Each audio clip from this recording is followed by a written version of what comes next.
Okay, it's going to be another classic ROH review. This is going to be Rising Above 2007, the pay-per-view. It was actually taped in New York City at the Grand Ballroom. And it didn't officially air on pay-per-view until March 7th, 2008. But, you know, most people would classify this as a 2007 show.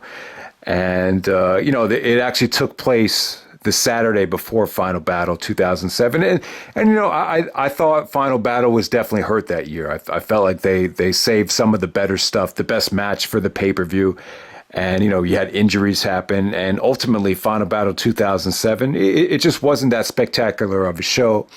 A lot of it had to do with the Sunday early bell time, which, you know, did not please a lot of people. But, yeah, you know, this is the first Ring of Honor show I've ever been to. You know, I shared some of the personal experiences in the Final Battle 2007 Classic review. And I actually have better seats for Final Battle because I thought Final Battle would be the better show.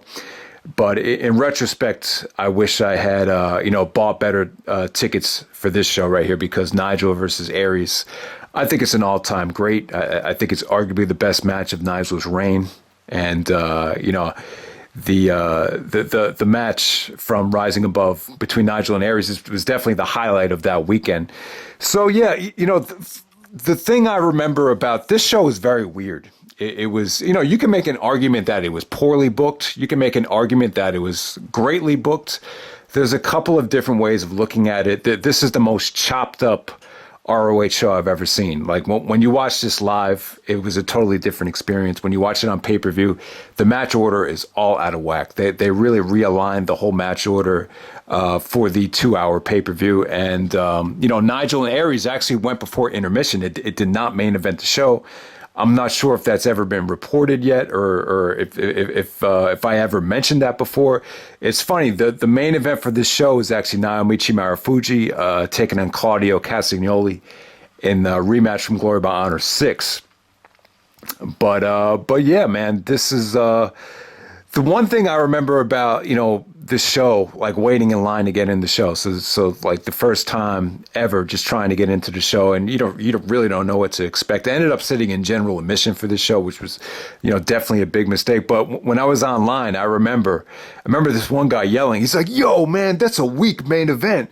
He's like, "What the hell is that about?" So I don't know. I didn't hear it on the message board. I didn't hear it anywhere. But I guess some of the fans, when they got there, it was being advertised that the main event of the show was Claudio Castagnoli versus Naomichi Marufuji. So at the time, Claudio was still up and coming. You know, he was still in the midst of his push.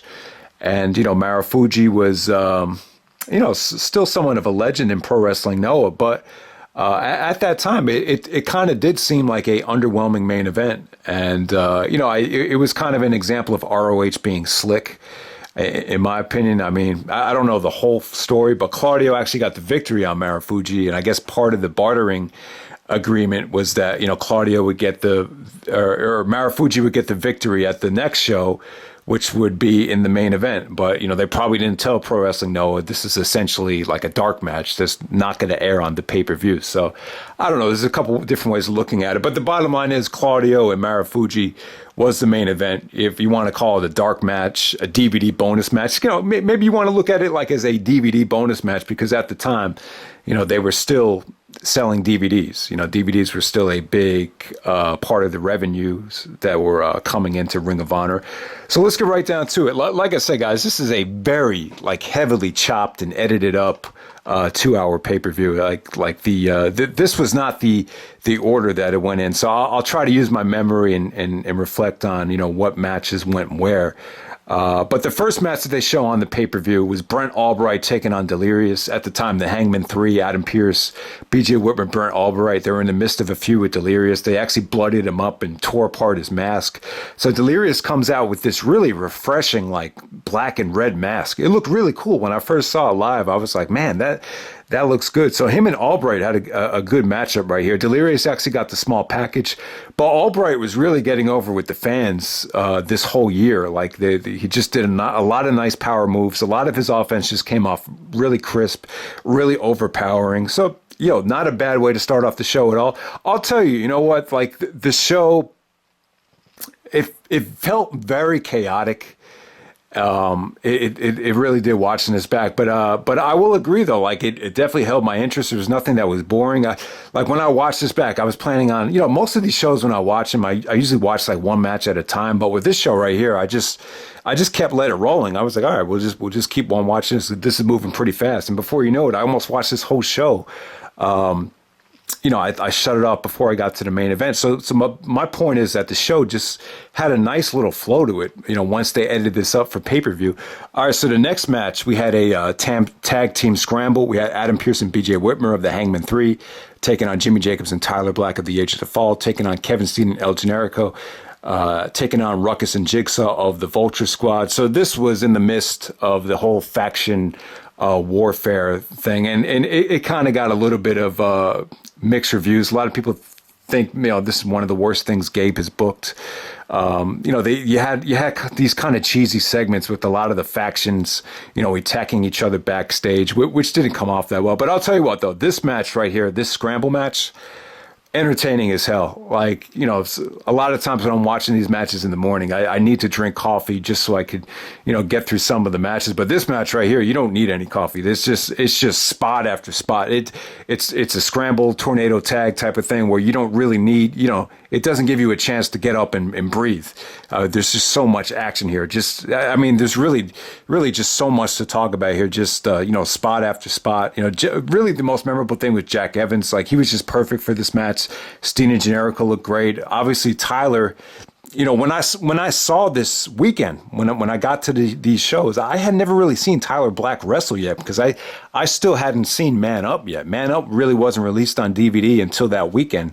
So I was a little bit, I really didn't know who, Tyler Black was. But bottom line was too much stuff to really go over here, but just excellent scramble. It's tough to rate a match like this because it was short, but damn, it was sweet. This is one of the best scrambles I've ever seen. Really underrated stuff. But one of my gripes with the show is it seemed like Gabe or whoever was booking the show, they put more emphasis. They focus more storytelling, promos, video packages, build up into a lot of the faction warfare stuff, a lot of the sweet and sour stuff. It just seemed like the mega main event players, they really could have done a better job of, promoting and telling, stories before those matches. Like, and I'll get to it later. Just a lot of the main event guys, it's like, where's the video package? Where's the build up? Like, they didn't do anything for them.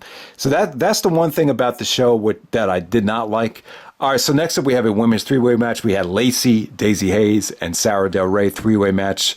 This is like a good shimmer match right here. These I would say this. I would say these are probably like the three women you think of when you think about ROH women's wrestling. The wrestling in Ring of Honor for the women, it wasn't, that's not what Ring of Honor made its name of, women's wrestling. But, this was good stuff. Sara looked good. She did a beautiful double butterfly suplex. Daizee actually got the victory there. Lacey looked motivated and athletic. Just a fun three-way match. Sunny, Tammy Lynn Sitch, or Tammy Lynn Bitch, whatever you want to call her, is at ringside. Talking to Carrie Silk, and she was just like, you could read her lips. She was like, oh, these women are incredible. And in the bonus stuff, they show the whole segment with Sunny and Lacey. Lacey, this is Lacey's best promo ever. The promo she cut on Sunny, it was good. This might have been the best women's promo in ROH history. I remember listening to it live, and it was great. She made a lot of great points. She really trashed the divas and said that, even when she was young, she had enough self-respect for herself to know that she didn't want to become Sunny, just another slut, just another diva. And then, Sunny was like, without the fake tits and the fake ass, you can't make it as a diva. So, I just thought Lacey really showed a lot of emotion there. That was probably, I mean, it's got to be one of the best women's promos in ROH history, without a doubt. So that's actually on the bonus stuff. So this, once again, a lot of these matches are really chopped up to the point where you don't even see the entrances. All right, next up we had Erick Stevens taking on Davey Richards. So I forgot about this match. So Stevens and Richards, another match in New York City here. They had a match of Respect is Earned. This one here, Rising Above. Their matches didn't really live up to its potential here. This is another situation where the match was... kind of cut short. So of all people, Daniel Puder, and I was sitting right by him. I was sitting in general admission. So Pewter actually comes in the front row of general admission with this busty Latina girl. Really wasn't feeling the, Pewter bringing out his valet or his girlfriend, whatever the hell she was. It just, she just looked like the generic, Latina girl with big tits. That's like a trophy. I don't know. I just wasn't feeling it. But Pewter's a pud. I'm not a big Pewter fan, and Pewter is a great example. If anyone out there criticizes pro wrestling, like, oh, wrestling is fake, it doesn't take any skill. One of the best examples you could use is just Daniel Pewter. You say, well, look at Daniel Pewter. He's a great fighter, and he sucked as a wrestler. Even Angle said he was a terrible wrestler. They couldn't do anything with Daniel. They had to let him go because he just wasn't that good. So, I was not a Pewter fan. I think Pewter had an interesting look. He kind of had a look like he was a Tito Ortiz, wannabe, like that type of look. Him and Tito had very similar looks. But, I remember some guys have said in the past that WWE could have got a lot more out of Daniel Pewter, and they decided to release him. After when the Tough Enough thing kind of fell through, and he didn't get, the money was not guaranteed. But Pewter actually, sided with Larry Sweeney and Sweet and Sour Incorporated for, a couple of shows, and Erick Stevens was distracted by Pewter, and then Davey Richards does a double drop kick off the top rope to soften up the arm, and Davey locks into Kamara, and Erick Stevens taps out, and Stevens was blaming the distraction on Daniel Pewter at ringside. So it was a cool segment, and the show actually ends with Pewter interfering after the Marufuji main event. All right, so next we have Claudio Castagnoli versus Chris Hero. Yeah, so the first half of the show is just rapid fire. So Claudio and Hero were in the midst of a feud. Claudio and Hero used to be friends, and because of the association with Larry Sweeney, Claudio and Hero at this time turned against each other. And just great back and forth stuff. Great chemistry between Claudio and Hero. It didn't get too much time, but it didn't overstay its welcome. They had a match at Unscripted 3, which went about 27 minutes, and it just dragged like a mother. I'll tell you, man. But this one was a little bit shorter and sweeter.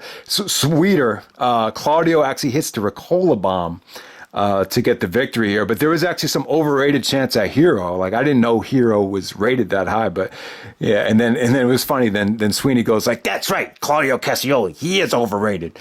So that was a fun match there. It got the right amount of time. You could tell Claudio and Hero definitely have that European style down. They've trained a lot.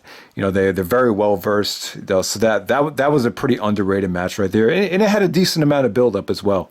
Hero actually was feuding with Claudio and Nigel going into this weekend, and then the next one we have a Relax Rules match. We had Bryan Danielson taking on Takeshi Morishima. So another one of these mega Danielson and Morishima matches. And I was very underwhelmed with this when I saw it live. I just think the finish really pissed a lot of people off.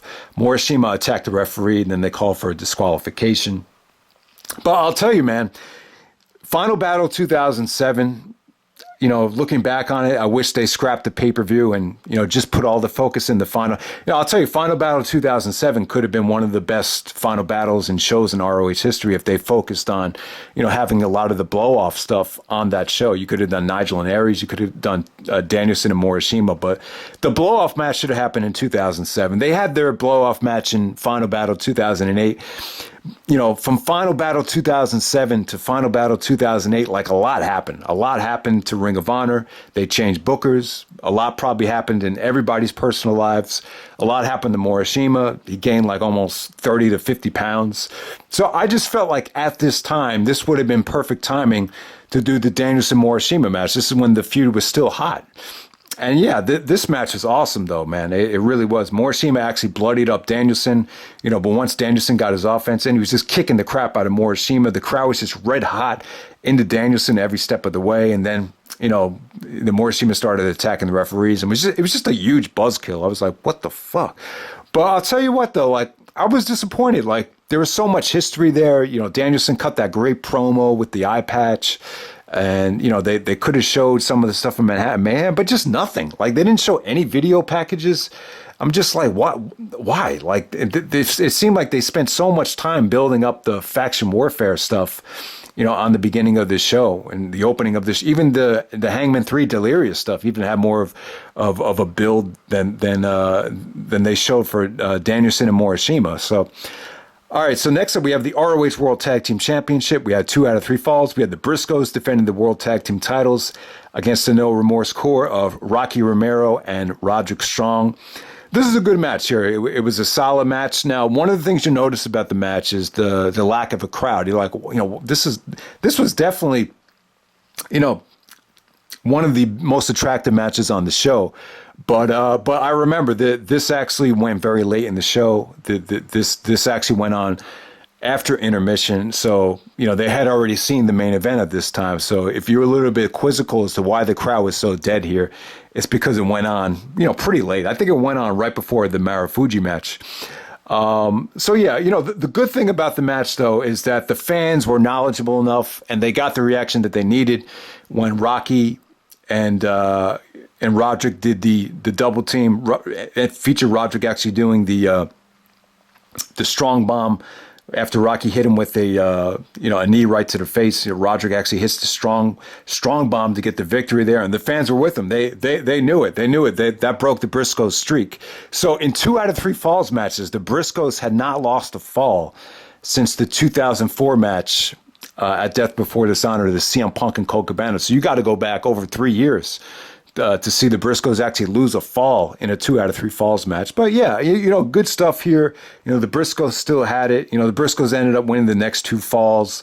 The ending was pretty sweet. Mark actually goes for an ace crusher, and then the Briscoes do a spike J driller to get the victory there. But, pretty good action here. I just felt like the crowd, they definitely sacrificed crowd reaction for the ROH World Title match by having this go on right before the main event. But still a 3.5 star, just a solid match, but not one of the better Briscoe matches of 2007, not by any means.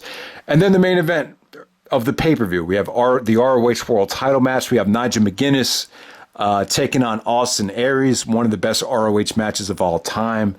I would definitely say the best match of Nigel's reign. I mean, you could argue that the Tyler Black match was better, the Take No Prisoners match, the 4-way match at Death Before Dishonor 6, or maybe even some of the Bryan Danielson matches, 6th anniversary show, rising above 2008 the very next year.